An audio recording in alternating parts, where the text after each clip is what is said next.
সুলতানুল ওয়াইজিন খালেদ সাইফুল্লাহ আইয়ুবী দামাত বারাকাতুহুমের নির্দেশ পালনে জীবন দিতে প্রস্তুত এমন সৈনিক আছে না নাই? আরে শাইখুল হাদিস আল্লামা মামুনুল হকের এত ভক্তি কেন? চেহারা বড় সুন্দর বলে না, খুব বেশি টাকাওয়ালা পয়সাওয়ালা বলে না, সুলতানুল ওয়াইজিনের বডি কি খুব সুন্দর বলে না, খুব বেশি টাকাওয়ালা বাদাইল এলাকায় ঘরে ঘরে টাকা বিতরণ করে বলে না। এই লোকটার তো ভক্তি দিলের ভেতরে হওয়ার কারণ হলো এই লোকটা বড় আল্লাহর ওলি, বুজুর্গ বান্দা। বুজুর্গ বান্দার জন্য একটা মোহাব্বত দিলের ভেতরে আছে না নাই? আপনারা জবাব দেন, আমার নবীর চেয়ে বড় বুজুর্গ আর কেউ আছে? কথা কয় না। আপনার আমার নবী কত বড় বুজুর্গ। হযরত আবু হুরায়রা একবার নবীর দরবারে বলি, ইয়া রাসূলুল্লাহ, দোয়া করে দেন আমার মাকে যেন আল্লাহ কবুল করে, কারণ আমি কালিমা পড়ে মুসলমান হওয়ার অপরাধে আমার মা আমারে গালাগালি করে, বকাঝকা করে, এই যে দেখেন না আমারে মারধর করে, হাতে আমার দাগ বসাইয়া দিছে। আবু হুরায়রা রাদিয়াল্লাহু তাআলা নবীর কাছে দোয়া চাইছে মায়ের জন্য। নবী গো, আপনি একটু দোয়া করে দেন আল্লাহ তাআলা যেন আমার মায়ের কালিমা বলা মুসলমান হিসেবে কবুল করে নেয়।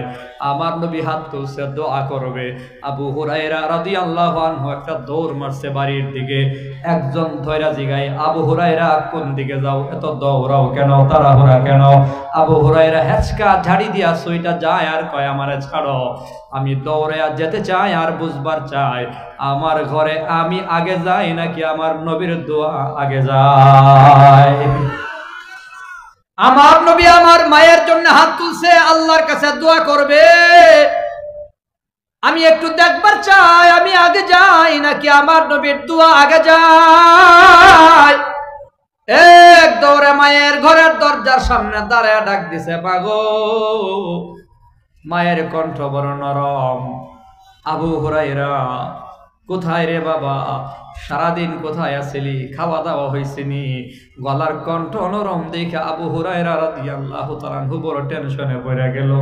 যেই মা আমার কণ্ঠ শোনার সাথে সাথে গালাগালি করতো, বকাঝকা করতো, মারধর করার জন্য পাগল হয়ে যাইত, ওই মায়ের দরদ আজকে নরম, দিল বড় নরম, কণ্ঠটাও নরম। ব্যাপারটা কি মা গো, আপনার আওয়াজ এত নরম কেন?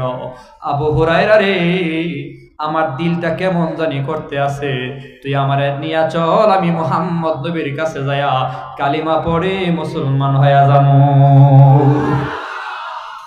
আপনার আমার নবীর চেয়ে বড় বুজুর্গ আর কেউ আছে? কারো আখলাক যদি ভালো হয় তো মানুষ তারে ফলো করে, মোহাব্বত করে। আপনার আমার নবীর আখলাক আর চরিত্র, আচার আচরণ, ব্যবহার কেমন? আল্লাহ তাআলা নিজে সার্টিফিকেট বয়ান করেছে মিয়া। দুনিয়ার এমপি, মন্ত্রী, বিসিএস ক্যাডার, এসপিডিসির চরিত্রের সার্টিফিকেট পর্যন্ত আমার মতো চেয়ারম্যানরা দেয়। আমার এলাকার এমপি সাহেবের সনদ, চারিত্রিক সনদপত্র আমার স্বাক্ষর দেওয়া হয়। মানে আমি লিখি অমুক অমুক বাবা, মায়ের নাম এই, গ্রাম এই, তার চরিত্র ভালো, সে রাষ্ট্রবিরোধী কোনো কাজ করে না। চেয়ারম্যানদের সার্টিফিকেট দিয়া প্রমাণ হয় না তার চরিত্র ভালো। আর আপনার আমার নবীর চরিত্রের ব্যাপারে সরাসরি আল্লাহ তাআলা কোরআনের ভেতরে সার্টিফিকেট বয়ান করেছে। যে নেতার চরিত্রের সার্টিফিকেট আল্লাহ বয়ান করেছে, এই নেতারে বাদ দিয়া তুমি ঘুরতেছো লম্পটার বদমাইশের পেছনে। সময় এসেছে পরিবর্তন করতে হবে। আজকের থেকে সিদ্ধান্ত নিতে হবে, আগামীর সংসদে কোন দুর্নীতিবাজ, লম্পট, নষ্টভ্রষ্ট কাউকে ঢুকতে দেওয়া হবে না। আল্লাহর ওলি চরিত্রবান ওলামায়ে কেরামরা সংসদে যাবে। চরিত্র যার ভালো না তার পক্ষে আমরা কাজ করব। সিদ্ধান্ত নেন, আখলাকওয়ালা লোক ঢুকান, চরিত্রওয়ালা লোক ঢুকান। নবী গো, আপনি আল্লাহর অনুগ্রহে পাগল না, আপনার জন্য অনিঃশেষ নিয়ামত পুরস্কার রয়েছে। এরপরে আল্লাহ তাআলা সার্টিফিকেট বয়ান করে, ওয়া ইন্নাকা লাআলা খুলুকিন আযীম, নিশ্চয়ই নবী আপনি হলেন আখলাকে আযীমা ওয়ালা, সর্বোত্তম চরিত্রের অধিকারী। বলেন সুবহানাল্লাহ। আপনার আমার নবী হলেন আখলাকে আযীমা ওয়ালা, আখলাকে আযীম। আরে খুলুকে আযীম, আখলাকে আযীমা কারে বলে? আখলাকে আযীমা ওয়ালা নবীর বৈশিষ্ট্য হলো 63 বছর জীবনে কাউরে গালি দেয় নাই। 63 বছরের জীবনে আমার নবী কাউরে ধমক পর্যন্ত দেয় নাই, নিজের স্বার্থে কখনো কাউরে থাপ্পড় দেয় নাই, কাউরে গালি দেয় নাই, কাউরে বকা দেয় নাই, নিজের স্বার্থে কখনো কারোর সাথে খারাপ আচরণ করে নাই। 63 বছর কাটায়া দিলেন। আনাস ইবনে মালিক রাদিয়াল্লাহু আনহু বলে, খাদামতুন নাবিয়্যা সাল্লাল্লাহু আলাইহি ওয়াসাল্লাম 10 সিনিন, 10 বছর নবীর খেদমত করেছি। লা ক্বালা লি উফিন, 10 বছরে একদিনও নবী উফ শব্দ করে নাই। অর্থাৎ 63 বছরের জীবনে আমার নবী কখনো কাউরে ব্যক্তিগত স্বার্থে কখনো ধমক পর্যন্ত দেয় নাই। জোরে বলেন সুবহানাল্লাহ। ধমকও দিছে না নবী, ধমকও দেয়নি। আর আজকে তুমি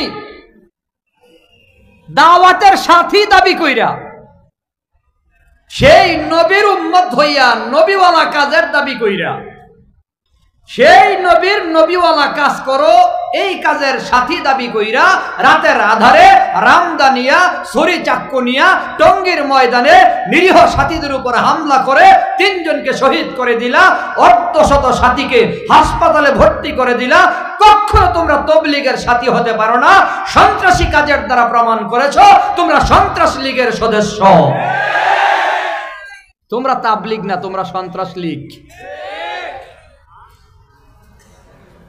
তবলিগের সাথীর এমন হওয়ার কথা না। উদউ ইলা সাবিলি রাব্বিকা বিল হিকমাতি ওয়াল মাউইজাতিল হাসানাহ, দাওয়াত দেওয়ার পদ্ধতি হলো কোরআন সুন্নাহর মাধ্যমে এবং সুন্দর সুন্দর কথার দ্বারা দাওয়াত দেবে। আখলাকে আযীমা ওয়ালা নবীও দাওয়াত দিছে। কিভাবে দাওয়াত দিছে দেখো। এই নবীর উম্মত, আখলাকে আযীমা ওয়ালা নবী, আপনার আমার কলিজার টুকরা নবী তায়েফের ময়দানে কালিমার দাওয়াত নিয়ে হাজির।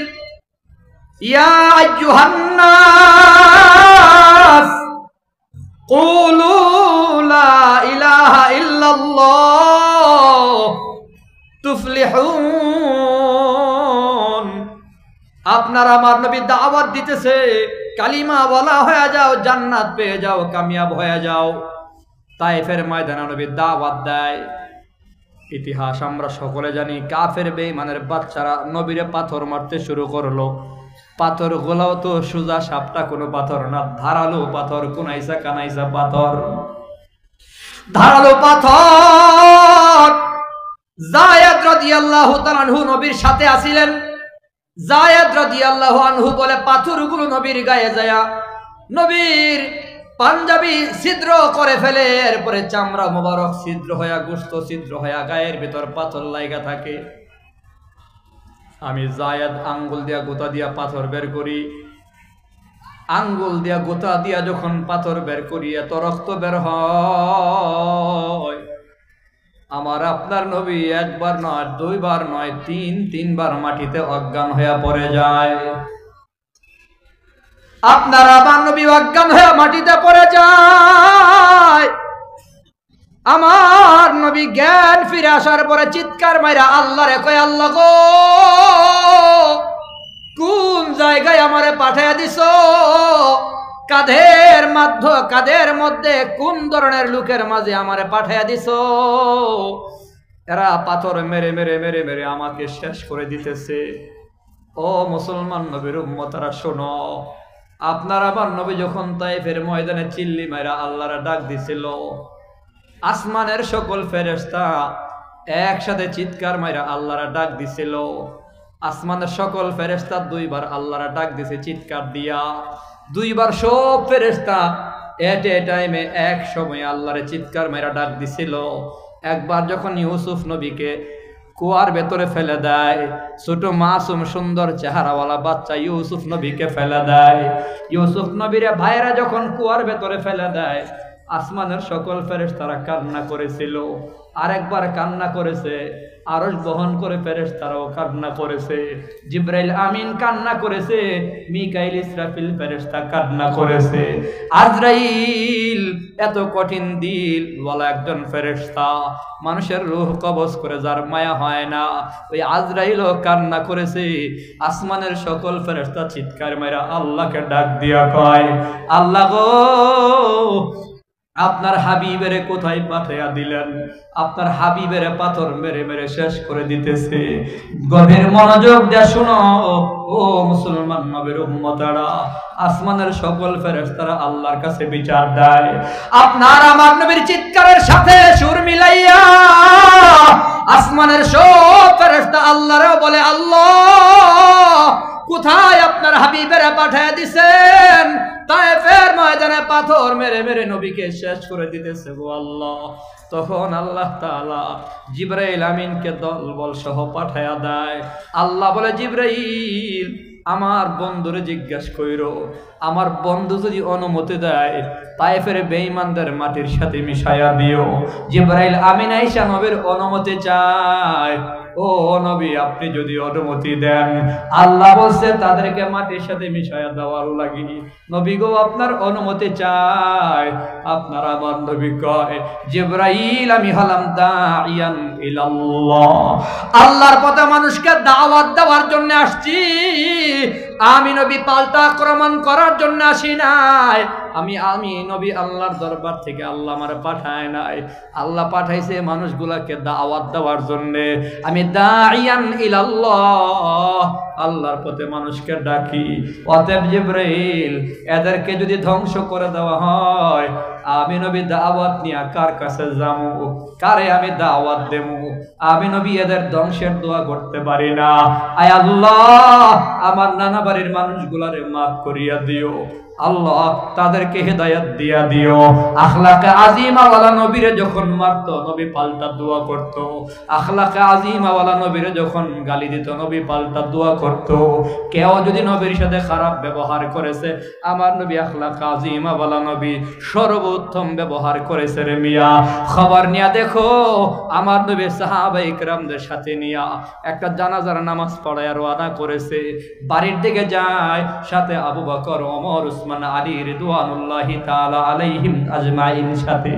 আপনার আমার নবীর সাথে সাহাবায়ে কেরাম গভীর মনোযোগ দিয়ে শোনা লাগবে। নবীর প্রেম দিলের ভেতরে ঢোকাও মুসলমান নবীর উম্মতেরা। নবী জানাজার নামাজ শেষে বাড়ির দিকে রওনা করে। আপনার আমার নবীর পাশে তখন সাহাবায়ে কেরাম আসিল, সেখানে আবু বকর, ওমর, উসমান, আলীরাও ছিল। আপনার আমার নবী বাড়ির দিকে যায়, এক ইহুদির বাচ্চা পেছন থেকে আপনার আমার নবীর গলার মধ্যে ঝোলানো চাদর হেঁচকা টান মেরে দিয়া কয়, মুহাম্মদ তুমি আমার পাওনা টাকা আদায় করে যাও। এক ইহুদির কাছ থেকে আপনার আমার নবী কিছু ধার করেছিলেন এক সাহাবীর জন্য, নিজের জন্য না। আমার নবী নিজের জন্য কখনো কারো কাছে হাত পাতে নাই, কারো কাছে কোনোদিন সওয়াল করে নাই। কেন রে মুসলমান, কেন? ওই আল্লাহ তাআলার পছন্দের দুইটা জায়েজ কাজ আছে।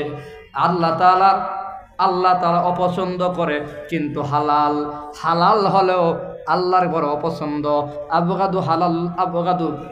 আবগাদুল হালালে ইনদাল্লাহি তাআলা ইসনাহান, আল্লাহর কাছে দুইটা হালাল বড় অপছন্দ। একটা হলো সওয়াল করা, অন্যের কাছে নিজের জন্য কিছু চাওয়া আল্লাহ পছন্দ করে না। যার কারণে 63 বছর জীবনে আমার নবী কখনো দুনিয়ার কোনো মানুষের কাছে চাহিদা পেশ করে নাই। আর একটা হালাল হলো তালাক দেওয়া।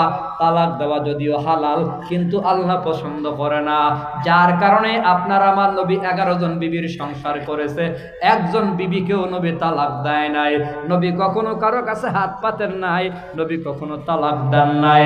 আপনার আমার নবী কখনো নিজের জন্য টাকা পয়সা কারো কাছে ধার নেয় নাই। কিন্তু এক ইহুদির কাছ থেকে একজন সাহাবীর জন্য কিছু টাকা ধার করেছিলেন।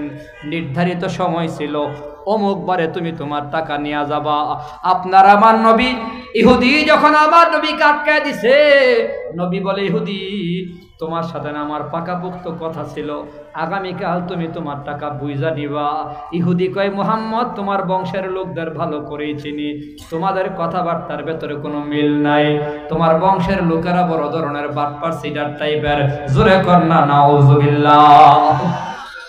ইহুদি বলে, মুহাম্মদ আগামীকাল বুঝি না, এখন আমার টাকা দিয়া যাওয়া লাগবে।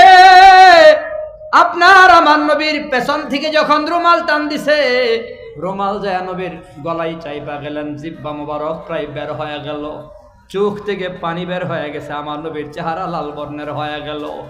হযরত ওমর তরবারির খাপে হাত দিয়া কয়, নবী আপনি যদি অনুমতি দেন ইহুদির বাচ্চার দেহ থেকে মাথাটা আলাদা করে দেব।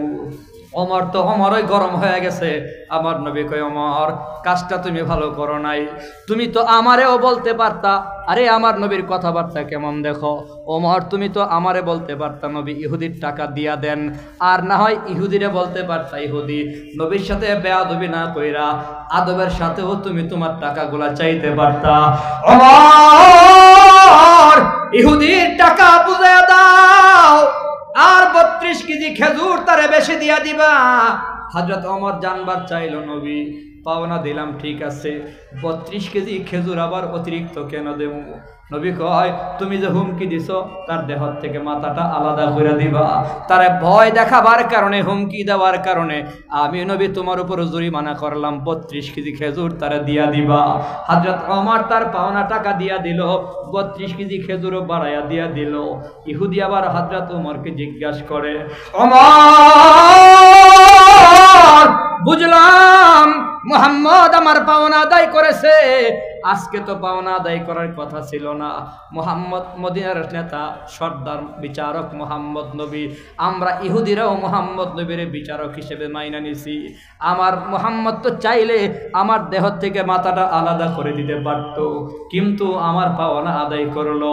আরেকটা বিষয় বড় জানবার বিষয়, পাওনা আদায় করছে বুঝলাম, কিন্তু 32 কেজি খেজুর কেন দিল?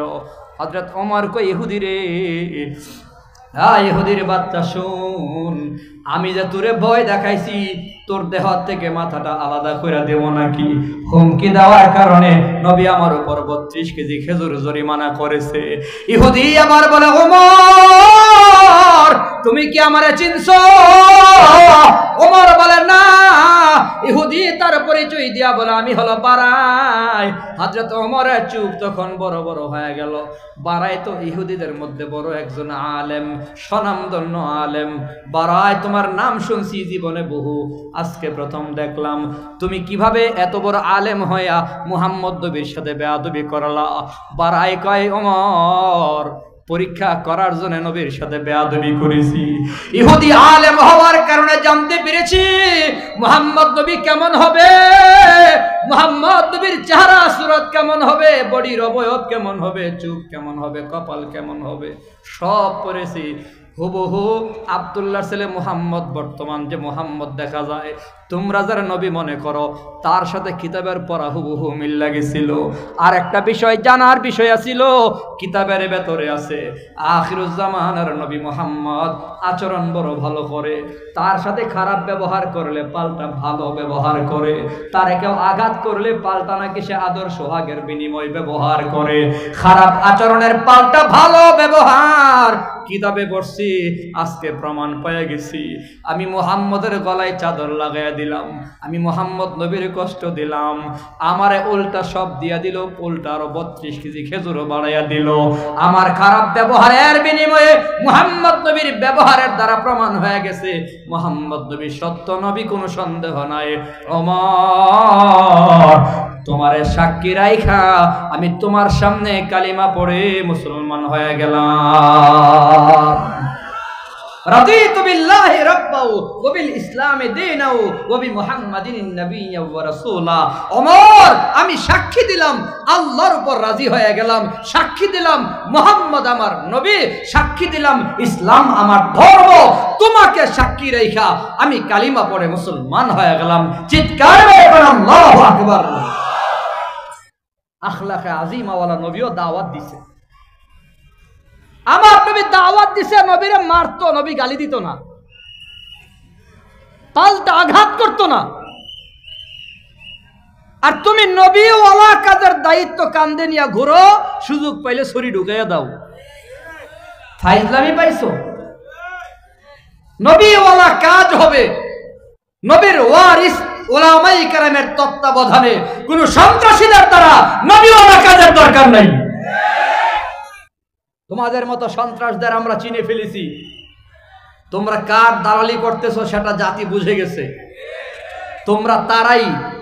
তোমরা তারাই যারা একবার আনসার লীগ হয়ে আসছিল, তোমরা তারাই যারা একবার রিক্সা লীগ হয়ে মাঠে আসছিল, তোমরা তারাই মাঝখানে ইসকন লীগ হয়ে মাঠে নামছিলা। আপারে খুশি করার জন্য, আপারে আবার গদিতে বসাবার জন্য তোমরা আবার গাট্টি গুল কইরা তবলিগের সাথীও দাবি করো, প্রতি বিপ্লব ঘটাবার জন্য। মনে রাখো, সন্ত্রাসী শেখ হাসিনার জায়গা বাংলার জমিনে হয়নি, তার দালালের জায়গাও বাংলার জমিনে হবে না। ওপারের ভয় আমাদের দিলে নাই, ওপার থেকে ভয় দেখায়। তার কাটার বেড়া সিরাবিরা বাম ব্রাহ্মণবাড়িয়া ঢুকে যাইব। আগরতলায় দেখছেন না, আগরতলায় খুব উৎপাত করছিল, ঢুকে যাইব। আমি দেখছি আবার সীমান্তে তার কাটার থেকে আরো প্রায় 600 মিটার দূরে আরেকটা তার কাটার বেড়া বানাইছে নিজেরা। বানায়া সেরা ঠেলাঢিলি করে আবার এপাশে নিজেদের বিএসএফ পুলিশ তার করায় রাখছে। আমরা দৌড় দেবো বাংলাদেশের দিকে ঢুকে যাইবার লাগি, তোরা কিন্তু আটকাইস। কারণ যদি ব্রেক ফেল করে ঢুকে যাই ব্রাহ্মণবাড়িয়ায়, তো ব্রাহ্মণবাড়ির পোলাপাইন যেই খারাপের খারাপ কাশি লইয়া বয়ে রইছে, সব গোলারে মুসলমানি কইরা ছাইরা দিব। ব্রাহ্মণবাড়িয়া আলাদা একটা জিনিস, কথা কোন ঠিক কিনা? এখানে কোনো বেঈমানের ছাড় ছিল না, কখনো ছাড় পাবে না। ওরা আমাদের ভয় দেখায়, হুমকি দেয়, বাংলাদেশ দখল করে ফেলবে। আমরা শান্তি চাই, পরিষ্কার ভাষায় ভারত প্রতিবেশী দেশ হিসেবে আমরা শান্তি চাই, মহাব্বত চাই, ভালোবাসা চাই, বুকের সাথে বুক লাগাইয়া চলতে চাই, প্রতিবেশী সাথী বন্ধু হয়ে চলতে চাই। কিন্তু তারা যদি আমাদের গোলাম বানাবার চেষ্টা করে, তাদেরকে প্রভু হিসেবে মেনে নেওয়ার মতো সিদ্ধান্ত আমাদের নাই। বরং আমাদের উপর যদি প্রভুত্ব দেখাতে চাই, ভারত দখলের সিদ্ধান্ত আমাদের আছে।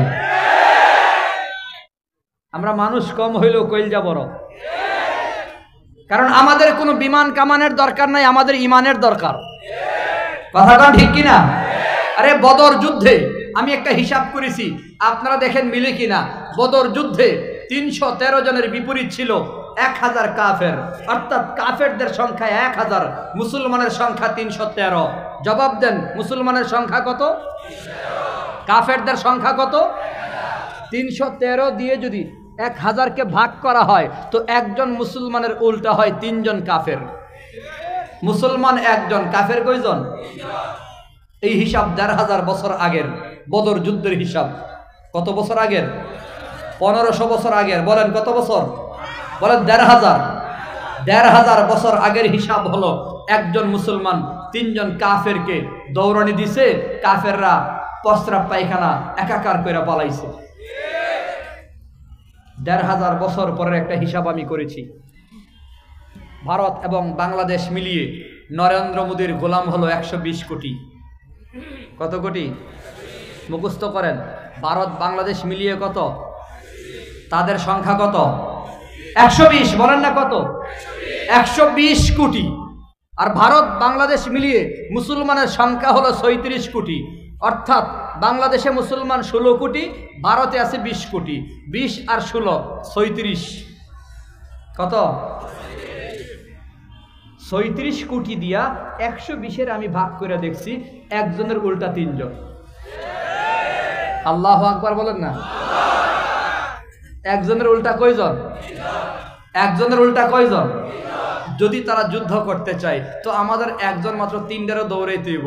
আমাদের নবীর সাহাবায়ে কেরাম যেহেতু পারছে, আমরাও পারবো। কথা ঠিক কিনা? নবীর সাহাবায়ে কেরাম যেহেতু পারছে, আমরাও। আমাদের কোনো ভয়? আমাদের সাথে আছে কে? আল্লাহ কবুল করেন, সবাই বলি আমিন। খারাপ লাগতেছে আপনাদের কাছে? একটা খবর, তাজা খবর এলো, ভালো করে মনে রাখেন। মুমিন বান্দার কোনো ভয় নাই। আমি বুধ আগেও বলছি, ইমানওয়ালার কোনো ভয় নাই, কারণ ইমানওয়ালার মালিক আছে। মালিককে সবাই তো আওয়াজ দেয় না। আর জোরে কর না কে? আপনার আমার মালিক কে? যার মালিক আছে তার ভয় নাই। ভারতের ভয়, তাদের মালিক নাই। এদের মালিক হইল গরু, ঠিক নেই? এরা গাভীরে মা ডাকে। আমি আবার হিসাব করে দেখলাম কোন কোন জায়গায় গাভীরে প্রভুও ডাকে, এক একবার এক এক রকম। আচ্ছা চিন্তা করেন, সম্ভবত আমার বন্ধুবর মুফতি সালমান ফার্সি বলে গেছে, এরা খাই গরুর মুত, আমরা খাই গরুর গোশত, গরুর কলিজা। যারা মুত খায়, গোবর খায়, এরা হুমকি দেয় কলিজা যারা খায় তারারে। কোন যুক্তি আছে এটার ভিতরে? আজীব ব্যাপার। গাবি যদি মা হয়, আমার এক উস্তাদ কইতেন, গাবি যদি মা হয় সার হয় বাপ। সার কি? বুঝাইতে পারি না। গাবি মা হইলে সার কি হয়? তো দাদা কেডা হয় কন্ত? বলদ। দাদা কেডা? বুড়ো হয়ে গেলে তো আর সার থাকে না, 60টা বলদ বানায় এলাই মানুষ। গাবি যদি মা হয় সার হয় বাপ, দাদা হয় বলদ, তো বলদের নাতিরা হুমকি দেয় আমাদেরকে, বলদার গোষ্ঠী। আমাদের কোন ভয়? যার মালিক আছে তার কিসের ভয়? মাল্লাহুল মাওলা ফালাহুল কুল, যার আছে রব তার আছে সব। আমাদের আকাবিরিন কখনো ভয় পাইতেন না মিয়া। আমার কাছে দরখাস্ত আছে, শাইখুল হাদিস আজিজুল হক রহমাতুল্লাহি আলাইহি, আমি প্রায় বয়ানে বলি, মামুনুল হক সাহেব এত বড় বাঘের মতো হুঙ্কার দেয়া কথা কয়, সাহস পায় কয়, সিংহের মতো কথা কয়, সাহস পায় কয়। আরে সাহস তো এমনি হইছে না, তার বাপ আছিল বাঘ, বাঘের ঘরে বাঘই হয়। বুঝতে হবে তো। শাইখুল হাদিস বাতিল বেঈমান নাফরমানরে ভয় পায় কোনো কথা বলতেন না। মুফতি সাখাওয়াত হোসেন রাজি সাহেব এই যে হুঙ্কার দিয়া কথা কয়, কাউরে ভয় পায় না। কেন? কই তার শ্বশুর মুফতি আমিনী কোনো বেঈমানরে ভয় পাইত না। এই যে নায়েবে আমির মুফতি ফয়জুল করিম দামাত বারাকাতুহু হুঙ্কার দিয়া কথা কয়, ওনার হুঙ্কারে মাঝে মধ্যে আলোচনা সমালোচনা হয়। বাকি বেঈমান নাফরমানদের চোখে চোখ রাইখা, নাকে নাক রাইখা, চোখ লাল করে হুঙ্কার দেয় তিনি। এত বড় হুঙ্কার দেওয়ার সাহস পায় কয় কি ওনার বাপ ফজলুল করিম রহমাতুল্লাহি আলাইহি বেঈমান নাফরমানদের হুঙ্কার দিয়ে এই কথা কইতো। বাঘের ঘরে বাঘই হয়, কথা ঠিক নেই? অতএব আমাদের কোনো ভয় নাই, আমাদের আকাবিরিনরা কখনো ভয় পায় নাই। মোরা মুসলিম, মোরা বীর মুজাহিদ সৈনিক রাসূলের, মোরা সুন্নাতে মানি মুসলিম বলে দুশমন বাতিলের। কথা কান ঠিক কিনা? এই সঙ্গীতটা কি বলবো? এটা আমার বহু পুরনো, আবার আবেদন আছে আমার কাছে যেন বলি। প্রত্যেক মাহফিলে গেলেই কই এটা একটু কইেন, আর আপনারা শুনবেন তো ইনশাআল্লাহ। কারা কারা শুনবেন হাত দেখি, হাত। নারায়ে তাকবীর, আল্লাহ কবুল করেন, সবাই বলে আমিন। মোরা মুসলিম, মোরা বীর মুজাহিদ সৈনিক রাসূলের, মোরা সুন্নাতে মানি মুসলিম বলে দুশমন বাতিলের। মোরা ছোঁয়া পেয়েছি বাংলার বুকে শাইখুল হাদিসের, মোরা ছোঁয়া পেয়েছি বাংলার বুকে শাইখুল হাদিসের, যিনি শ্রেষ্ঠ আলেম ছিলেন যুগের মুরব্বী সকলের।